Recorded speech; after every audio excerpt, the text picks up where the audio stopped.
मला त्या प्रॉपर्टीच्या पाऊल पण टाकून देत नाही. मग ते विकतील तर ते काय करतात? आता त्या प्रॉपर्टी गव्हर्नमेंट पण विकत नाहीये. त्यांना कायद्यात त्यांनी त्यांची प्रोव्हिजन घेतले, आम्ही कोणाचेही पैसे देणार नाही, आम्ही कोणाचेही पैसे देणार नाही.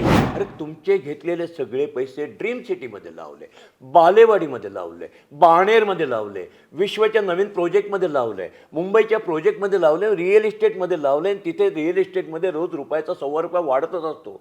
रिअल इस्टेटला डेप्रिशिएशन नसते. दुसरा एखादा कारखाना काढला असता तर कारखान्याला डेप्रिशिएशन असतो, मंदीच्या लाटेत सापडतो. जमिनीचे भाव असं कधीच होत नाही. आणि माझ्या जमिनी तर पुण्या मुंबईच्या आहेत. आज सगळे तुमचे पैसे तिथे सेफ आहेत. हो मग DS कुलकर्णी का देत नाही? हो मग DS कुलकर्णी का देत नाही? अरे त्या प्रॉपर्ट्या सरकारने जप्त केल्या आहेत. मला त्या प्रॉपर्टीच्या पाऊल पण टाकून देत नाहीत. मग त्या प्रॉपर्ट्या ज्या आहेत त्या कायद्याच्या कचऱ्यातनं, कायद्याच्या संस्थेतनं त्यांनी त्या जेव्हा विकतील, मग ते विकतील तर ते काय करतात? IBC ॲक्ट, बँकर्स ॲक्ट, दिवाळखोरी ॲक्ट, NCLT कोर्टातनं सगळ्या प्रॉपर्ट्या फुकट देण्यात येतात. फुकट म्हणजे थ्रोन अवे प्राईजला. अरे 40-40 हजार कोटीच्या प्रॉपर्टी तुम्ही फक्त 10 कोटी अर्नेस्ट मनीवर 826 देता. व द्या ना त्यांना. मग ज्यांना तुमचे पैसे ज्या प्रॉपर्ट्यात गेले आहेत त्या प्रॉपर्ट्या ज्याला मिळाल्या आहेत त्या प्रॉपर्ट्या विकून त्यातनं पैसे द्यायला पाहिजे. आता त्या प्रॉपर्ट्या गव्हर्नमेंट पण विकत नाही आहे. तर पुण्याच्या 4 बिल्डरला त्या मिळाल्या. आणि ते काय करतात? ते त्यांना कायद्यात त्यांनी त्यांची प्रोव्हिजन घेतले, आम्ही कोणाचेही पैसे देणार नाही, आम्हाला प्रॉपर्टी आम्ही टेंडर भरलं 826 कोटीचं आम्हाला मिळालं आहे. ही जे सायकल आहे, सर्किट आहे, खूप काही आहे. मी आत्ता सगळं बोललो ना तर कायद्याचा मोठा जंजाळ मागे लावतील हे लोक. आणि हे कोर्ट कचेऱ्या कायदा याच्यातनं सगळं जाईल. त्याच्यापेक्षा ही जी माझी कंपनी अडचणीत आणली गेली आणि थ्रोन अवे प्राईजला कचऱ्याच्या भावात घेतली गेली ती परत मिळवण्याकरता मी जीवाचा आकांतोंडा करत आहे.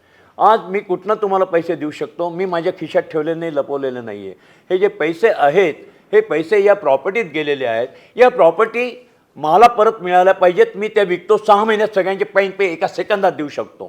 किंवा कोर्टाने ते दुसऱ्याला द्यायचे जी अरे लिलाव करा रे त्याचा, आम्ही नाही विरोध करत त्या प्रॉपर्ट्याचा ज्या NCLTने गेल्या आहेत. त्या भलत्या सलत्या प्रॉपर्टी नाही. FD होल्डरचे पैसे ज्या प्रॉपर्टीत गेले आहेत त्या ड्रीम सिटीचा लिलाव करा, बालेवाडीचा लिलाव करा. बघा लाईन लागेल तुमच्याकडे. तुम्ही लिलाव न करता फुकट देता एखाद्याला, मग तुमचे पैसे येणार कुठनं? याच्याकरता धडपडतं मित्रांनो. पण त्याच्याकरता मला हे सगळ्या गोष्टी आजही मला नाही माहिती. मी आत्ता जे बोलतो आहे ते माझी लिगल टीम तुमच्यापर्यंत येऊन देईल का एडिट करून करेल मला त्याचं माहिती नाही. पण त्याच्याकरता मी धडपडतं. ते विकूनच मी पैसे देऊ शकतो, दुसरे कुठले नाही.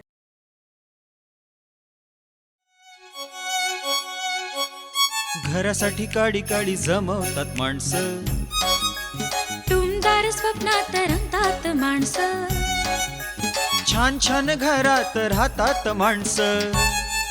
जेव्हा भेटतात घराला घर पण देणारी माणसं, घराला घर पण देणारी माणसं.